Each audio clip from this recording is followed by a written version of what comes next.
بسم اللہ الرحمن الرحیم۔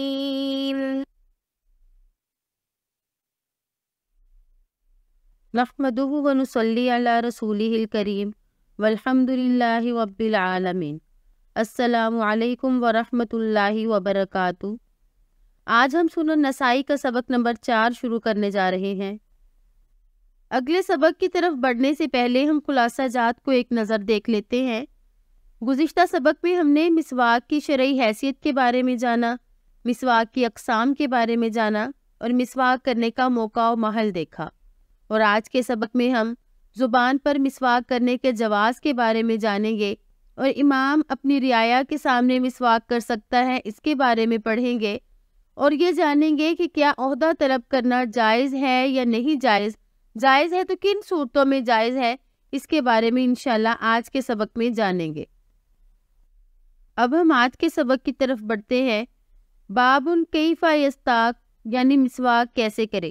وبہ قال اخبرنا احمد بن عبدۃ قال حدثنا حماد بن زید قال اخبرنا غیلان بن جریر عن ابی بردۃ عن ابی موسیٰ قال دخلت علی رسول اللہ صلی اللہ علیہ وسلم وهو یستن وطرف السواک علی لسانہ وهو یقول ع۔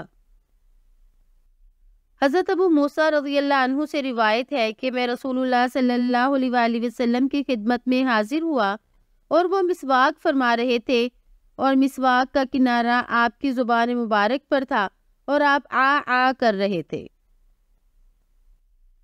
اس حدیث مبارک میں 5 راوی ہیں: احمد بن عبدہ رحمہ اللہ، حماد بن زید رحمہ اللہ، غیلان بن جریر رحمہ اللہ، ابو بردہ رحمہ اللہ اور حضرت ابو موسیٰ اشعری رضی اللہ عنہ۔ حدیث مبارک کے پہلے راوی احمد بن عبدہ ہیں، ان کی کنیت ابو عبداللہ ہے۔ امام نسائی رحمہ اللہ نے انہیں ثقہ راویوں میں شمار کیا اور ایک مرتبہ فرمایا لا بأس بہ، اور ابن حبان رحمہ اللہ نے بھی ان کا تذکرہ ثقہ راویوں میں کیا۔ حدیث مبارک کے دوسرے راوی حماد بن زید ہے۔ اکثر علماء نے آپ کے لیے تعریفی کلمات کہے اور آپ ثقہ راوی ہیں۔ حدیث مبارک کے تیسرے راوی غیلان بن جریر ہے۔ ابن حبان رحمہ اللہ نے انہیں بھی ثقہ راویوں میں شمار کیا۔ حدیث مبارک کے چوتھے راوی ابو بردہ بن ابو موسیٰ اشعری ہے۔ آپ کے نام کے بارے میں اختلاف ہے، بعض نے کہا کہ آپ کا نام حارث ہے اور بعض نے عامر بتلایا، اور یہ بھی کہا جاتا ہے کہ آپ کا نام آپ کی کنیت ہی ہے، یعنی آپ کا نام ابو بردہ ہی ہے۔ حدیث مبارک کے 5ویں راوی حضرت ابو موسیٰ اشعری رضی اللہ عنہ ہے۔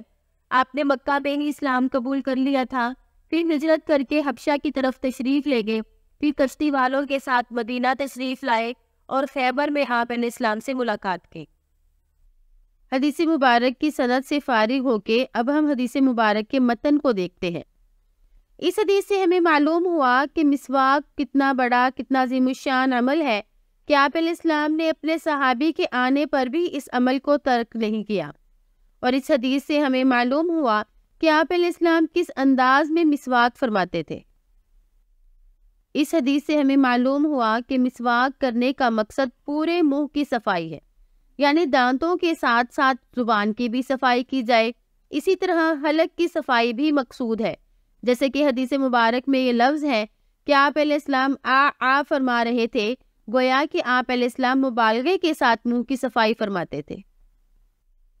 مسواک کرنے کے بارے میں علماء کی یہ رائے ہے کہ چوڑائی کے رخ دانتوں پر مسواک کرنا زیادہ افضل ہے، اگرچہ لمبائی کے رخ کرنے میں بھی کوئی حرج نہیں، خاص طور پہ جب دانتوں میں کوئی چیز پھنس جائے اور اس کا نکالنا مقصود ہو۔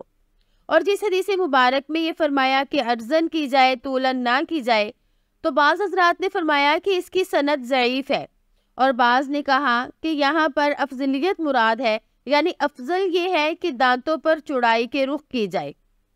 اور جو حضرات یہ فرماتے ہیں کہ لمبائی کے رخ کرنے میں کوئی حرج نہیں، وہ یہ فرماتے ہیں کہ آپ علیہ السلام کی جب زبان پر مسواک کرنے کو بیان فرمایا تو اس کی تشریح یہ تھی کہ آپ علیہ السلام زبان پر طولن مسواک فرما رہے تھے، گویا کہ ارزن اور طولن دونوں طرح مسواک کرنا جائز ہے۔ اس حدیث مبارک سے ہمیں معلوم ہوا کہ مسواک بلا جھجک کی جا سکتی ہے، نہ ہی یہ خلاف شریعت ہے اور نہ خلاف مروت۔ اب ہم اپنے اگلے باب کی طرف بڑھتے ہیں۔ حل یستاک الامام بحضرۃ رعیتی، کیا امام اپنی رعیت کی موجودگی میں مسواک کر سکتا ہے؟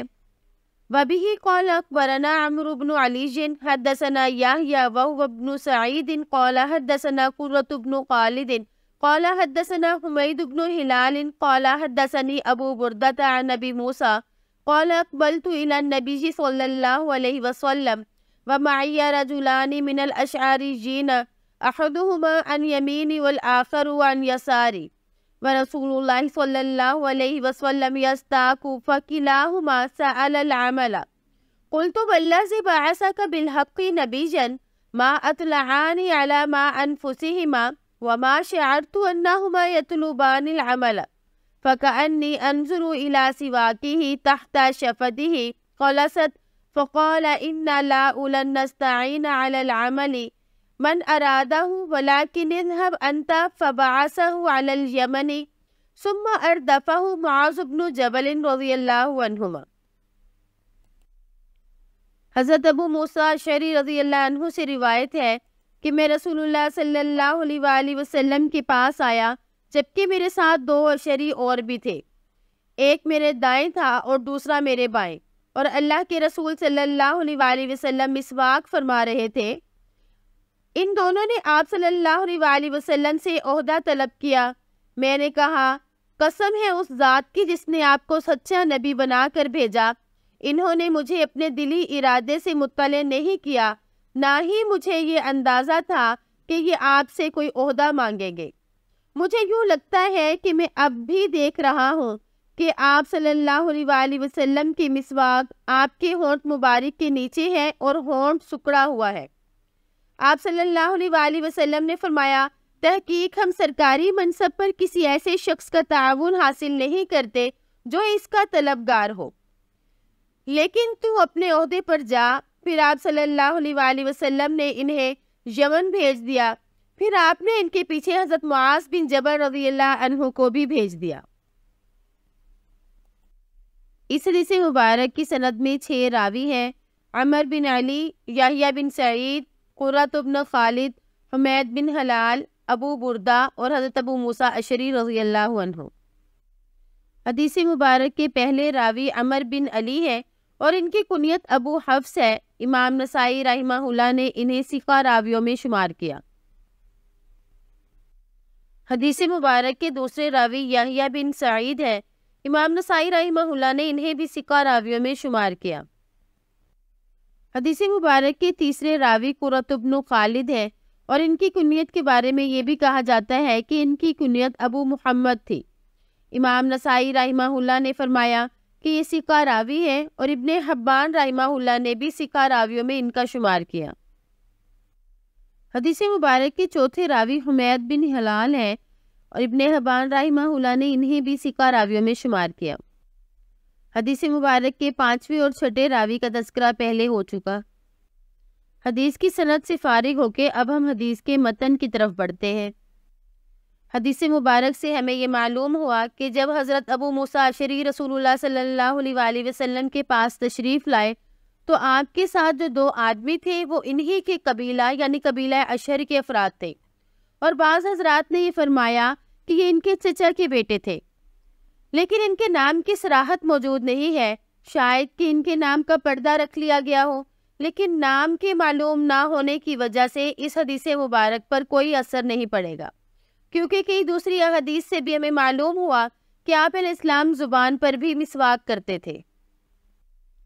اب ہم دیکھ لیتے ہیں کہ اس حدیث مبارک سے ہمیں کن مسائل کا علم ہوا۔ نمبر 1، امام اپنی رعایا اور عقیدت مند افراد کے سامنے مسواک کر سکتا ہے، اس میں کوئی حرج نہیں، اور اس سے ہمیں یہ بھی معلوم ہوا کہ خود سے عہدہ نہیں طلب کرنا چاہیے، اور مسواک اوپر نیچے کے علاوہ دائیں بائیں بھی کی جا سکتی ہے۔ ابھی ہم نے پچھلی سلائیڈ میں پڑھا کہ عہدہ نہیں طلب کرنا چاہیے، لیکن بعض ایسی صورتیں ہیں جس میں عہدہ طلب کیا جا سکتا ہے، یعنی اگر حاکم خود منصب یا عہدے کے لیے درخواستیں طلب کرے تب بھی اپنے آپ کو پیش کر سکتے ہیں، اسی طرح ذمہ داری کو کما حقہ نبھانے کی خاطر بھی عہدہ طلب کیا جا سکتا ہے۔ جیسے کہ غزوہ خندق کے موقع پر آپ علیہ السلام نے یہ پوچھا کہ میرے پاس قریش کی خبر کون لائے گا، تو حضرت زبیر رضی اللہ عنہ نے اپنے آپ کو پیش کیا۔ تو اس سے معلوم ہوا کہ آج کل نوکریوں کے لیے درخواست دینے کا طریقہ کار بھی درست ہے۔ واللہ عالم بالصواب۔ اگر کوئی شخص یہ سمجھتا ہو کہ دوسرا آدمی ذمہ داری کو صحیح طور پہ نبھا نہیں سکتا اور میں اس کو احسن انداز میں نبھاؤں گا، تو کما حقہ ذمہ داری نبھانے کے لیے عہدہ طلب کرنا جائز ہے، جیسا کہ حضرت یوسف علیہ السلام نے عہدے کو طلب کیا، کیونکہ وہ جانتے تھے کہ میں زمین کے خزانوں کی حفاظت بھی کروں گا اور مجھے ان کے بارے میں زیادہ علم ہے کہ ان کو کس انداز میں خرچ کرنا ہے۔ گویا کہ ذمہ داری کو کما حقہ نبھانے کی خاطر اگر کوئی عہدہ طلب کرے تو یہ ناجائز نہیں۔ اپنے آج کے سبق کو ہم یہیں پہ ختم کرتے ہیں۔ آخر میں ہم اپنے سبق کا ایک دفعہ خلاصہ دیکھ لیتے ہیں کہ آج کے سبق میں ہم نے زبان پر مسواک کرنے کے جواز کے بارے میں پڑھا، اور یہ پڑھا کہ امام اپنی رعایا یا ماتحت لوگوں کے سامنے مسواک کر سکتا ہے، اور عہدہ طلب کرنے کی ممانعت کے بارے میں جانا، اور کن صورتوں میں عہدہ طلب کیا جا سکتا ہے اس کے بارے میں بھی ہم نے پڑھا۔ اب ہم آج کے سبق کے متعلق چند سوالات دیکھ لیتے ہیں۔ کیا دانتوں پر طولاً مسواک کی جا سکتی ہے؟ قبیلہ اشعر سے تعلق رکھنے والے صحابی کا نام بتائیں۔ کسی کے سامنے مسواک کرنے کا کیا حکم ہے؟ کیا بذات خود منصب طلب کرنا جائز ہے؟